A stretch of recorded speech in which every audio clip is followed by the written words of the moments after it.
कल की सुबह देश के लाखों छात्रों के लिए एक नई चुनौती और नई उम्मीद लेके आने वाली है। मंगलवार यानी 17 फरवरी से सीबीएसई की 10वीं की बोर्ड परीक्षाएं शुरू हो रही हैं, जबकि 12वीं की परीक्षाएं भी पूरे शबाब पे हैं। और बोर्ड परीक्षा सिर्फ एक एग्जाम नहीं होती, बल्कि छात्रों के भविष्य की पहली बड़ी सीढ़ी मानी जाती है। लेकिन इस बार भी परीक्षा पहले जैसी नहीं। सीबीएसई ने नियमों में कई बड़े बदलाव किए हैं और एक छोटी सी चूक आपको परीक्षा केंद्र से बाहर कर सकती है। अगर आप भी इस साल बोर्ड एग्जाम दे रहे हैं तो ये वीडियो आपके लिए बहुत जरूरी है। अगले कुछ मिनटों में हम आपको उन गाइडलाइंस के बारे में बताएंगे जिन्हें नजरअंदाज करना आपको भारी पड़ सकता है।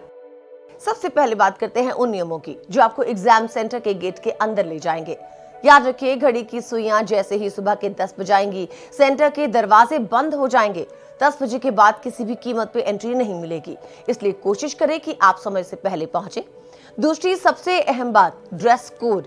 सीबीएसई ने साफ किया है कि केवल उन्हीं छात्रों को एंट्री मिलेगी जो स्कूल यूनिफॉर्म में आएंगे। अपने साथ एडमिट कार्ड और स्कूल आईडी कार्ड लेके जाना बिल्कुल नहीं भूलें, क्योंकि इनके बिना आपको गेट से ही वापस लौटा दिया जाएगा। जहां तक स्टेशनरी की बात है तो सिर्फ पारदर्शी पाउच, पारदर्शी पानी की बोतल, नीला या royal blue ball point pen ही ले जाने की अनुमति होगी। इस बार सीबीएसई ने क्लास 10th और 12th दोनों के पेपर पैटर्न में क्रांतिकारी बदलाव किए हैं। अब सिर्फ रट्टा मार के पास होना मुमकिन नहीं होगा। पेपर में 50% सवाल कॉम्पिटेंसी बेस्ड होंगे, आपकी योग्यता और समझ को परखने वाले होंगे। इसके अलावा 20% सवाल ऑब्जेक्टिव यानी एमसीक्यू होंगे और केवल 30% सवाल ही पारंपरिक छोटे या लंबे जवाब वाले होंगे। 12वीं के छात्रों के लिए एक और बड़ी खबर ये है कि इस साल से सीबीएसई ने ऑन स्क्रीन मार्किंग लागू कर दी है, जिससे कॉपियों की जांच और भी पारदर्शी होगी। पास होने के लिए आपको हर सब्जेक्ट में कम से कम 33% नंबर लाने होंगे। ध्यान रहे, अगर किसी सब्जेक्ट में प्रैक्टिकल है तो आपको थ्योरी और प्रैक्टिकल दोनों में अलग अलग 33% नंबर हासिल करने होंगे।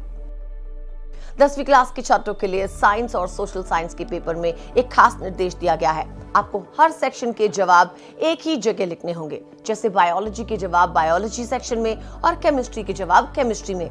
अगर आपने गलत सेक्शन में जवाब लिखा तो उसे चेक नहीं किया जाएगा और आपके नंबर कट सकते हैं। इसके अलावा सबसे बड़ी चेतावनी सोशल मीडिया को लेकर है। अगर कोई भी स्टूडेंट इंटरनेट या सोशल मीडिया पे पेपर लीक या किसी भी तरह की फेक न्यूज फैलाते हुए पकड़ा गया तो उस पर अनफेयर मीन्स यानी यूएफएम के तहत सख्त कार्रवाई होगी। सजा के तौर पर न सिर्फ आपका पेपर कैंसिल हो सकता है, बल्कि सीबीएसई आपको अगले 5 साल तक परीक्षा देने से बैन भी कर सकती है। इसलिए किसी भी अफवाह का हिस्सा नहीं बने। सीबीएसई ने छात्रों का तनाव कम करने के लिए इस बार एक ऐतिहासिक कदम उठाया है। 10वीं के छात्रों के लिए अब साल में 2 बार एग्जाम होंगे। पहला फेज जो अभी फरवरी में शुरू हो रहा है और दूसरा फेज मई में होगा। ये दूसरा फेज उन छात्रों के लिए एक वरदान की तरह है जो अपने स्कोर में सुधार करना चाहते हैं या फिर किन्हीं 3 सब्जेक्ट्स तक में फेल हो गए हैं। सबसे अच्छी बात यह है कि दोनों फेज में जिस भी फेज में आपका स्कोर सबसे ज्यादा अच्छा होगा उसे ही फाइनल माना जाएगा। यानी सीबीएसई अब आपको फेल करने के लिए नहीं, बल्कि खुद को साबित करने का दूसरा मौका देने के लिए तैयार है। आप सभी को परीक्षा के लिए बहुत बहुत शुभकामनाएं।